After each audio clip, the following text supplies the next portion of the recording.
Welcome back to part 2 of using furcot.com to plan your motorcycle or car trip adventures. Today we're going to go through isolating points of interest as well as specific routes that look interesting. Normally my way of going through to plan out these trips, it's pretty particular on the format that I use. I'll lay out the general route that we see here, and the first pass I'll normally go through and I'll look at the routes that it's got me mapped on. Now most of the time I prefer to avoid interstate, but I know at the start I said have it selected to prefer interstate, which is good because this way it will give you the most direct route there while still allowing you to make changes. So if you go under your trip options and you look at your road section, having this selected by default will give you the route you want. Now you can turn this off and your route will do a whole bunch of redrawing where it can and will put you on different back roads instead of the interstates where possible. Now with this being said, turning it back on will move you back. So by default, when you normally start planning your trip, have it turned on and just leave it on. This will allow you to see the most direct route there while allowing you to make changes manually and moving yourself manually off the interstate. Now once you start changing your route from what it draws out for you, I advise you do not toggle this switch. It will undo all of your routes unless you have targeted waypoint stops drawn on to each of the routes. The first thing I will normally do when building out a route is I'll go through and pick out the certain spots that I know I want to go through. And on any route, you'll have a list of places that you know you want to travel through. So in this case, I know for a fact I want to go through Glacier National Park. So I'm going to automatically put that into my route right off the start so I know it's there. And I know for a fact that I want to be able to stop at the signpost forest for sure. So knowing the spots and the locations, it's easy enough to go find them and draw them into your route to pick off where you want to stop and things you want to go see. And you can see on here it's got, some things marked off through the map, mainly fuel, food, hotel, and restaurants for sure. But in this case, the signpost forest is showing. So I can very easily just navigate in, zoom in, click on the icon, and hit save. Now the nice thing that Furcot does is it will tell you based on your current route and your expected departure and arrival times and how long you want to spend at any location will affect your expected arrival time at the end of the day. So you can set the default duration, but most of the time, depending on what you're stopping for, you're really only stopping for a 10 or 15 minute stop. But in this case, the signpost forest is fairly large, so I'm going to plan on spending an hour there. To change the default though, if you want, you can go in and look under your days. Your default stopover time, in this case, is set to 30 minutes. With your starting day at 8 a.m.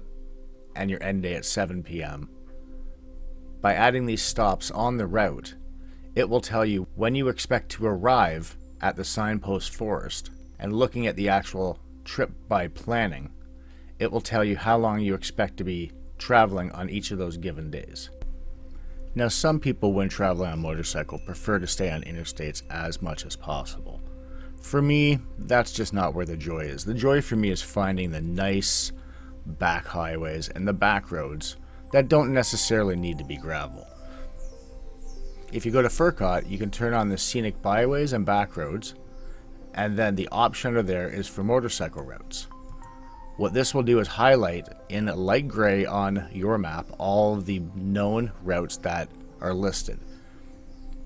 And what you can simply do is if you see a route that you want to ride, they have an option that you can click in to the route. As you highlight the route here, you'll notice it lights up. You can go in here and you can click route and it will route you that exact route, but you may not want to go all the way through. So what I normally will do is just turn on the routes so I see them, and I will manually put my route onto that route. And by doing this, it simply allows me to have better control of the routes that I'm going to ride. In this case, I wouldn't ride the full loop. I only want to take the Ontario 129 section. For me, I don't want to ride the entire route. I just want to take the Ontario 129 section around Sault Ste. Marie instead. Leaving this on, as you scroll across your map, it will light up all the different sections and you can see where the roads come up. So if you're planning your trip, the first pass I go through is I go through with this turned on to see if there are any alternate interesting routes that show up as I'm looking through on the route that I'm planning on taking. And I'll make the changes in the selections where I want there. In this case, the route to Alaska is not going to have a lot. With that being said, I know for a fact if you were to go down and zoom in on West Virginia, it pretty much lights up the entire map. So it is really hard to make decisions sometimes on the routes you want, or just the times that you need to come back and run these areas one or more times. Turning it off is as simple as closing the drawer. The best way to plan your trip is pick a certain section and work those sections down for the routes first. So in this case, I know the goal is to get to Tuktoyaktuk, but that's not really where I want to stop. I know I want to make it right to the end of the road, so I'll go in and I'll find, say, Flagpole Point, which is the ultimate picnic area at the end, and I'll put that as a stop and just hit save.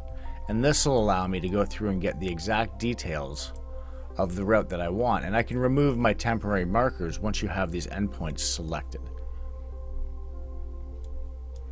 So this shows now that it will run all the way to the end. So you can go through and refine your routes down fairly nicely before you go through and start really trying to time everything out.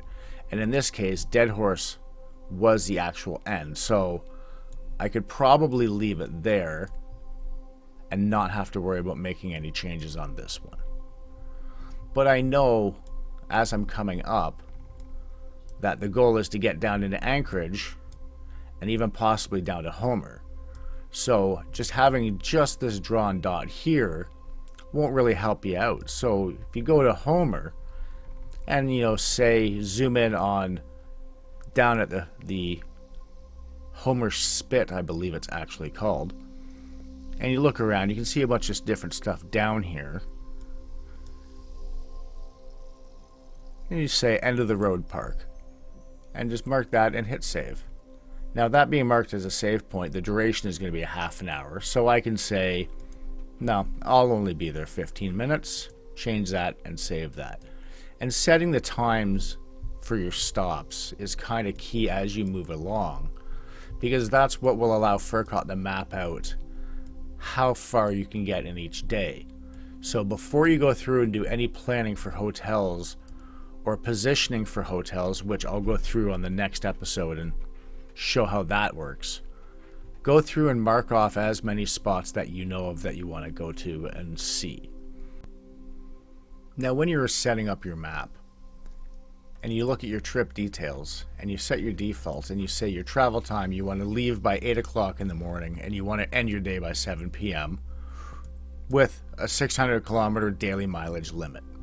It seems reasonable to run it that way, but what you're going to end up seeing sometimes is in your plans, you'll see, 600 kilometers at 8 hours and 20 minutes. And then, a shorter 538 kilometers at 11 hours. So you're hitting up to the end of that 8 a.m. to 7 p.m. So in cases like this where you're not sure why it's drawing out that long, that normally means that your travel speed on average is going to be quite low. So if you open up that day, it'll show you that your day is 536 kilometers at 11 hours of travel time at an average speed of 48.8 kilometers. So in a case of something like this where you don't want to have an 11-hour day, you can go through on each of the independent days and actually set the end time to be less. So you can say, I want to end my day at 3 p.m. If you go through, make that change, and save it, you'll notice it'll go through and do the remapping of where your hotel stops or your end of day stops would be. And once that change is made, now you'll see that day is actually 8 a.m. to 4 p.m. for a total of 7 hours of travel time, but only a 364 kilometer distance. So even looking at the previous day, it's saying 600 kilometers in 8 hours and 19 minutes. So we can look in there and it shows your average speed is 72 kilometers an hour. Now 8 hours and 19 minutes is not bad for a good solid day of travel. What we try to keep in mind, and I try to keep in mind when planning these, is whatever your expected travel time is, add 50% to that, because that's more or less what your day will look like once you add in fuel stops, rest breaks, drink breaks, and just general lollygagging around for photos here, photos there. So I will try to keep the days normally under that full limit. So 7 p.m. is a little late, but at 600 kilometers, 8 hours and 19 minutes, I will back that down because I don't like how long that is. So we're not hitting the time frame on this one. Rather, in this case, we're hitting the kilometer limit. So if we go in, you can change that specific day down and say, okay, I only want 400 kilometers that day. And if you save, you'll notice it will go through and redraw that route and shorten that day up for you now. So now if you look at that day, it's only going to be 4 hours and 41 minutes of travel time. Again, at a lower reduced speed rate now because you're on a shorter distance. So going through and just making sure your days all look reasonable for travel time. Again, 11 hours at 472 kilometers is not what I would be wanting. So I can go in here and say, well, again, I'm going to shorten that and say, stop at 3 o'clock. So you save that update, and now you see it shortened down. So now it's only showing a 7-hour day. And again, the next day after that, same thing, because these are all hitting the time limit. So we'll go in and we'll say, I want to make that 400 kilometers. So shorten them down a bit to the point where you're comfortable with it, because as you move down and to the next process of planning out where your stops actually will be with hotels, you can stretch these out to make them a little bit more reasonable.